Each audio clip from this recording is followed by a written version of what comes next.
दिव्य दृष्टि या इसे हम दिव्य अनुभूति भी कह सकते हैं, यह एक प्रकार की योग दृष्टि भी है। ये योगियों द्वारा प्राप्त सहज बोध है जो उन्हें भूत और भविष्य को देखने में सक्षम बनाता है। दिव्य दृष्टि आसन क्रिया और ध्यान सहित यौगिक अभ्यासों के माध्यम से प्राप्त की जा सकती है। दिव्य दृष्टि को आध्यात्मिक भक्ति से भी प्राप्त किया जा सकता है। निरंतर परमात्मा के सानिध्य में रहने से एवं निरंतर परमात्मा से बात करते रहने से, अपना सब कुछ उनके साथ बांट लेने से परमात्मा की कृपा प्राप्त होती है। दिव्य दृष्टि को प्राप्त करने के लिए हमें इस संसार के आकर्षण को दूर करना पड़ता है। जो कोई भी इस आशीर्वाद को प्राप्त करना चाहता है वो किसी भी मंदिर अथवा अपने घर में ही किसी प्रतिमा या मूर्ति के सामने भी इसे प्राप्त कर सकते हैं। जब ज्ञान की दृष्टि खुलती है तब अज्ञान की दृष्टि, जो हमारी दोनों आंखें होती हैं, बंद हो जाती है।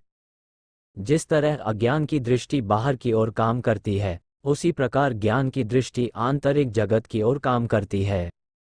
दोनों में क्रिया एक ही तरह है। ज्ञान और विज्ञान परिचित आंखों और अदृश्य आंखों का एक भाव भी है। दिव्य दृष्टि शक्ति का स्थान है। आइए जानें कि इस दिव्य दृष्टि को प्राप्त करने के लिए हमें क्या करना होगा। दिव्य दृष्टि या तीसरा नेत्र। लोग कहते हैं कि जब शिव ने तीसरा नेत्र खोला तो उसमें से आग निकली। यह आग इस बात का प्रतीक थी कि जो कुछ भी उनके भीतर छिपा था, उन्होंने वो सब जला दिया।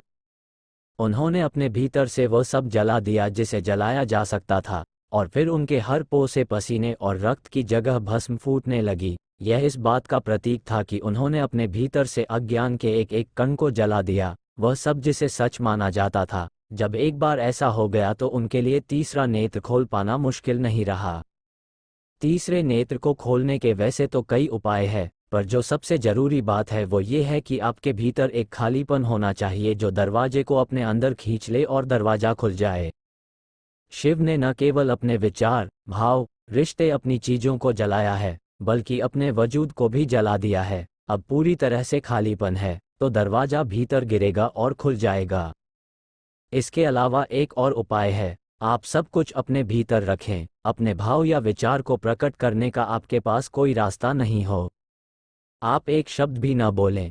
आप देखेंगे कि अगर आप 4 दिन चुप रहें तो 5वें दिन आपका गाने का मन करेगा। गाना नहीं आएगा तो भी आप गला फाड़ कर चिल्लाना चाहेंगे, क्योंकि आप अपने भीतर को खाली करना चाहते हैं। पर अगर आपने कुछ भी बाहर नहीं जाने दिया तो इतना दबाव होगा कि आपके भीतर एक दरवाजा खुल जाएगा। इसके प्राप्त हो जाने से अंधकार हमेशा के लिए खत्म हो जाता है। दिव्य दृष्टि के प्राप्त हो जाने से हमारा परम सत्ता के साथ साक्षात्कार होता है। इसके बाद एक ज्ञान शक्ति मनुष्य के अधिकार में आ जाती है। जैसे सूर्य उदय होने पर रात का अंधकार दूर हो जाता है, उसी प्रकार दिव्य चक्षु खुल जाने से हमारे मन पे चढ़ी मैल हट जाती है और मनुष्य को परम चेतन तत्व की अच्छी तरह से अनुभूति होने लग जाती है।